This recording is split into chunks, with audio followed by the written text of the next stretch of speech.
है। चंद्रयान-3 का विक्रम लैंडर जब से चांद की सतह पर लैंडिंग किया है, तब से लेकर अब तक चांद की दुनिया के भयानक खुलासे कर रहा है। लैंडिंग के बाद चंद्रयान-3 ने भेजी चांद की पहली वीडियो और तस्वीर। दिखा चांद के दक्षिणी ध्रुव का ऐसा खौफनाक मंजर। अगले 14 दिनों तक चांद पर घूमते हुए चंद्रयान करने वाला है बड़ा कमाल। इसरो का यह मेगा प्लान देखकर दुनिया भर की स्पेस एजेंसीज हैरान हो गई है। दोस्तों, चांद की कक्षा में पहुंचने से लेकर आज तक इसरो के चंद्रयान-3 ने हर रोज लगभग नई तस्वीरें और वीडियो भेजा है। और क्या आप जानते हैं कि रूस का लूना 25 जिस दिन क्रैश कर गया, उस दिन भी लूना के स्थित की दुर्लभ तस्वीरें साझा की थीं, जिसमें चंद्रमा का वह फॉरसाइट दिख रहा था जिससे धरती पर बैठकर किसी भी टेलीस्कोप से नहीं देखा जा सकता।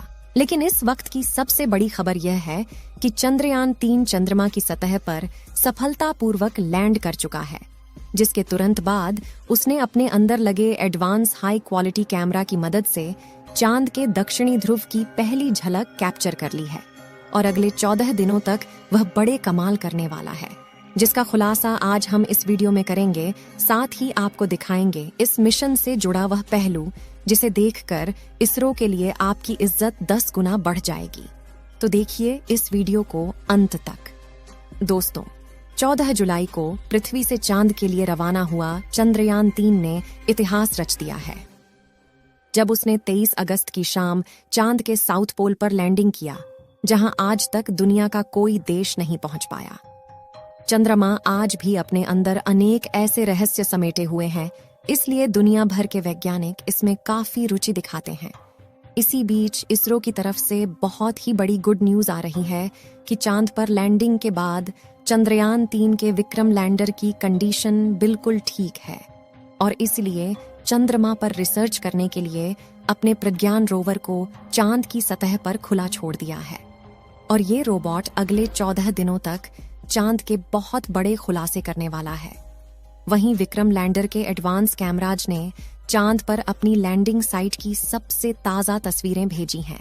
इन लेटेस्ट फोटोज में सूरज की रोशनी को रिफ्लेक्ट करके चमक रही चांद की खूबसूरत सतह को साफ साफ देख सकते हैं।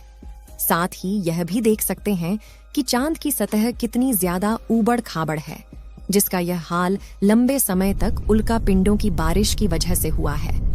वहीं लैंडिंग से ठीक पहले विक्रम लैंडर पर लगे लैंडर पोजीशन डिटेक्शन कैमरों ने चांद की कई कमाल की फोटोज खींची थी। और इसरो द्वारा शेयर की गई इन तस्वीरों में आपको कुछ नाम लिखकर दिखाई दे रहे होंगे, क्योंकि चंद्रमा पर मौजूद बड़े बड़े इम्प्लांट फ्लैट है, जो यहाँ से तो हमें केवल कद्दू की तरह दिखाई दे रहे हैं।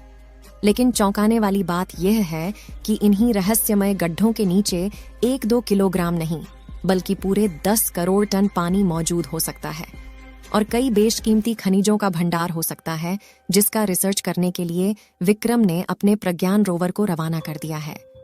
तो चंद्रयान-3 के रिसर्च मिशन के ऑब्जेक्टिव क्या है, और ये अपने रिसर्च के दौरान चांद के किन किन रहस्यों से पर्दा उठाने वाला है, जिससे नासा और रूस को भी जलन होने लगी है।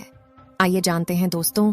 विक्रम लैंडर पर कोई चार्ज नहीं लगेगा, यानी कि लैंडिंग के बाद अब वो अपनी जगह पर खड़ा होकर चंद्रमा पर सर्च करेगा, जिससे यह चांद के पतले वातावरण के अंदर मौजूद प्लाज्मा पार्टिकल जारी करेगा।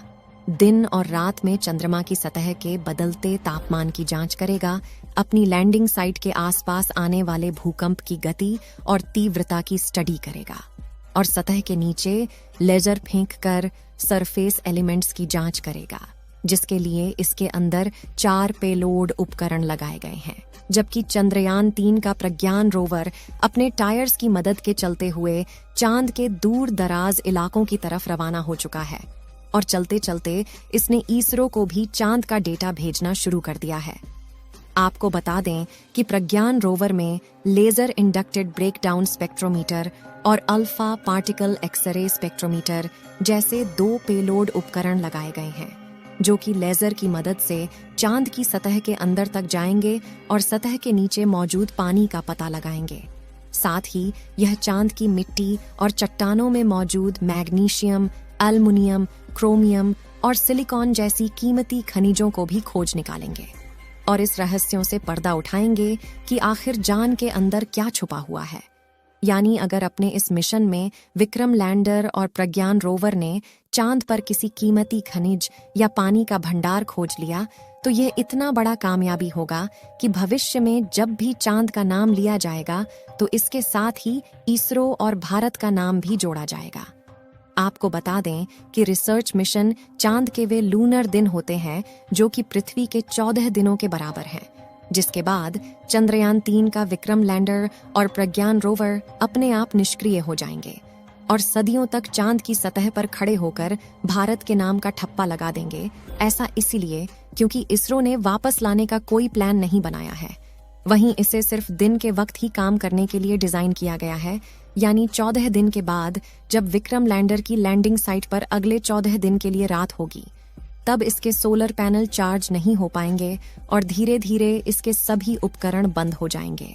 हालांकि यहाँ गौर करने वाली बात यह है कि इसरो के मिशन का सबसे महत्वपूर्ण लक्ष्य चांद की सतह पर सॉफ्ट लैंडिंग करना था।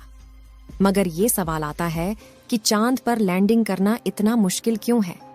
क्यों 23 अगस्त का दिन इसरो के इतिहास का सबसे ऐतिहासिक दिन बन चुका है? और क्यों इसरो की इस उपलब्धि से ब्रिटेन, चीन और रूस जलकर राख हो चुके हैं?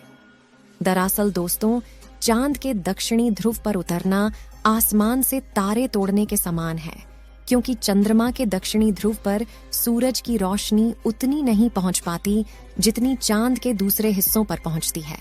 इसी वजह से चांद के दक्षिणी ध्रुव पर चारों तरफ घनघोर अंधेरा रहता है।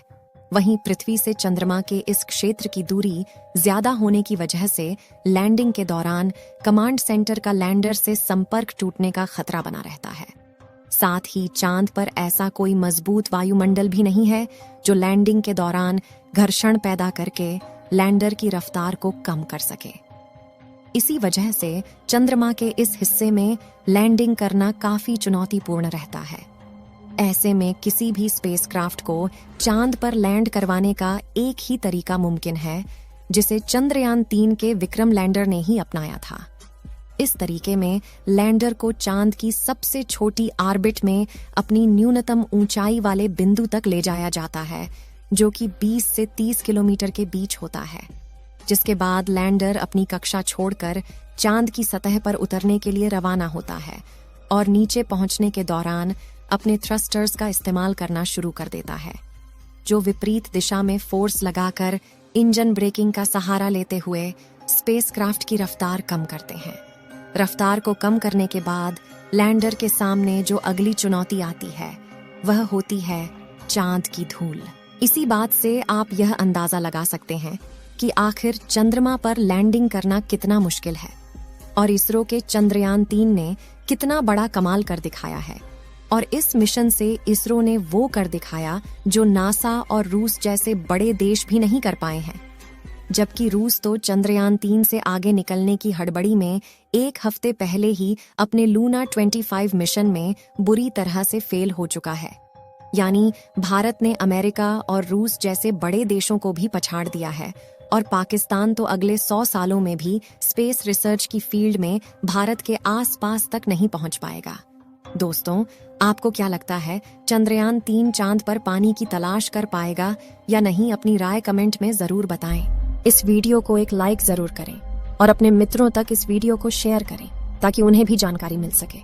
और भी नॉलेजेबल वीडियो के लिए अपने भरोसेमंद चैनल को सब्सक्राइब जरूर करें और बेल आइकन को ऑल पर सिलेक्ट करना बिल्कुल ना भूलें। मिलते हैं किसी और नॉलेजेबल वीडियो के साथ। वीडियो को अंत तक देखने के लिए धन्यवाद।